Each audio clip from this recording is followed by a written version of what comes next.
has, in a sentence, done it all for the State of Israel. He has had an absolutely remarkable career. He's now Minister of Defense, of course, for the second time. He served as Israel's 10th Prime Minister from 1999 to 2001, and I had the privilege of working with him on Middle East economic initiatives during that time. He was Minister of Interior and then Foreign Minister under Prime Ministers Rabin and Peres. He's the most decorated soldier in the history of the IDF, for which he served as Chief of the General Staff. He commanded special elite units and was one of the key architects of the 1976 Entebbe operation, rescuing hijacked passengers. As Prime Minister, he helped lead Israel out of a prolonged recession into an economic boom, which, notwithstanding the global recession, has been able to continue to enjoy, with record foreign investment, near zero inflation, a deficit that's been cut in half, and a substantial decrease in external debt. Ehud, we need you in the United States if you would come back with us.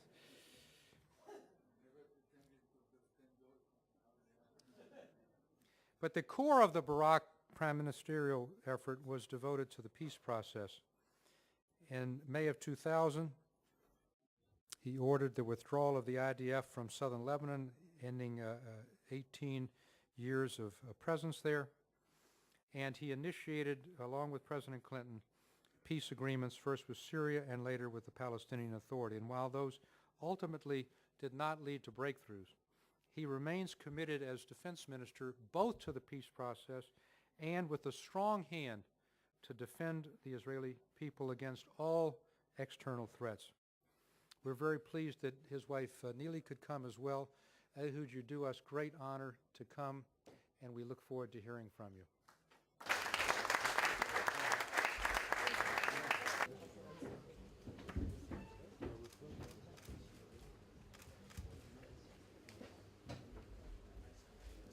Good evening to all of you. Thank you, Stu, for the warm remarks. I need you these days to tell it to the Israeli public rather than to our guests from the world.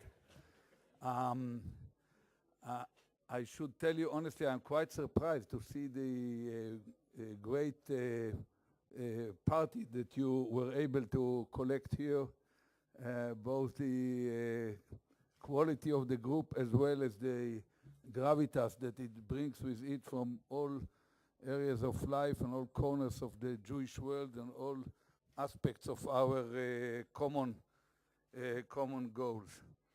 I can tell you that I will dive in a moment into the peace process and security issues of the country and the way I see things, but I feel I should tell you how much we appreciate here in Israel what you are doing abroad, namely your contributions through the impact you are making within your own societies on public opinion, indirectly on politics, as well as the effort to not just to support the cause of Israel, but also to support Jewish communities under stress in any corner of the world, support Jewish education, and in a way Jewish continuity, which seems to me to be the most demanding challenge of our generation. I believe it was Stu who mentioned that the Jewish people did not reach yet the numbers it had in 39, but here in Israel, we had at the time 400,000 or probably less than 400,000 people. We now have 7 million, so a real center of the Jewish world. We are bigger than Denmark and Norway in population, about the size of Switzerland or Austria or Slovakia, and slightly smaller than Sweden or Hungary. And that's a major achievement which makes Israel, at least physically and materially, the real center of Jewish life, and the real threat that we here see when we look outside into the Jewish world is a risk of losing of Jewish identity slipping slipping out of our fingers as a result of the open societies that welcome all the rights of the individuals, that are open democracies, that give opportunity for everyone. And it happened that we survived Holocaust, we survived the Inquisition, we survived Khmelnytsky, but we can hardly stand the temptation of the good life in modern advanced societies that basically adapted our set of values. When you look into the profound basis of values of modern democracy, you go beyond the backward from the founding fathers of the United States to I don't know, Montesquieu or the French philosophers or Hume or Kant, you find ultimately Rabbi Akiva and our old sages and the prophets with the same values. And it's a paradox and in a way absurd that once our ideas win over humanity in its most advanced societies, we are losing our grip of our identity, our population. And we highly appreciate the impact you leave on this issue, and I think that there should be a major issue for concerns for both of us in the coming years or decades. We are entering in few months 2011, facing a crossroad, as Avinam said, of both challenges and opportunities.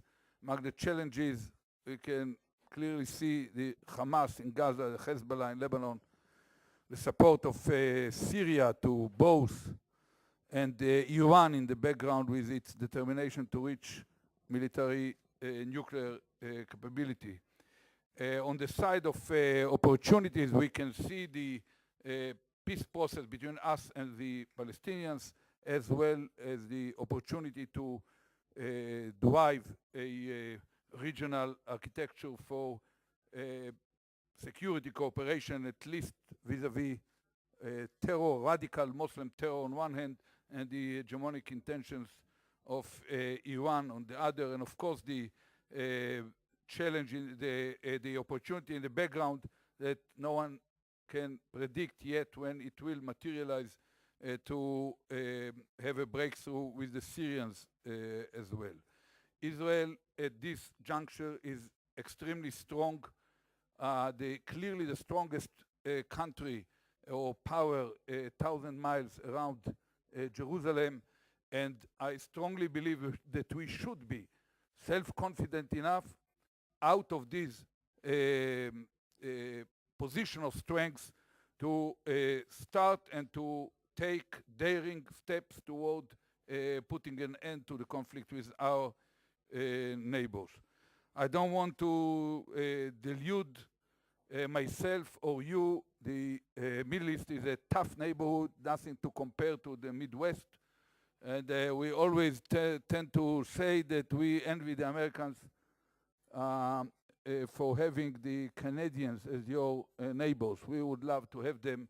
Unfortunately, we got the Arabs around us, and we have to live with what we have here. This is a tough neighborhood. You don't, there is no mercy for the weak or second opportunities for those who cannot protect themselves. But as I've mentioned, I feel that we are strong enough. We are not going to dismantle the IDF or to lose our qualitative edge in military terms over our neighbors, so we can afford, considering very seriously, reducing the long-term threats to Israel by trying to achieve a peace.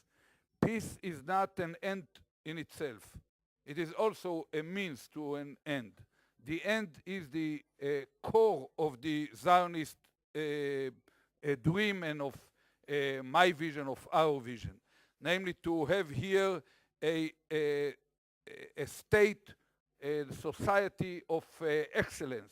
We are a top quality people. You can see it on any society where there is a freedom of opportunity for individuals. You see members of our tribes leading the wave in any area of creative or positive activity, but as a collective. Once we are here, we have this dream of becoming a light unto or upon nations. I don't know how to translate it into English, but this very vision of becoming a society of excellence at the cutting edge of modern advanced societies in the world, in science, in technology, in culture, in education, in human solidarity and respect for the rights of the individual, as well as in the quality of life and ultimately the standards of living. That's our real vision. We need it because we know our people. We might not hold out together and keep this whole project successful for generations to come if we do not excel on almost any area. Our youngsters know very well from the long experience of our people that they can land at any advanced society on earth and be successful as individuals or as human beings or as a small group. So because the challenge, the nature of society is led and in a way defined by the leading individuals and leading groups in every kind of or every arena of life, it becomes a real test to what extent we create here a society where our youngsters who can make the choice where to live, and they see their cousins or second cousins all around the world quite successful and living in very good life, they will have to choose out of their own will to stay here. And we would not be able to establish a center of attraction for the Jewish people if we cannot create here a society of excellence where your youngsters, the young Jews all around the world will be proud of the affiliation to this Zionist project.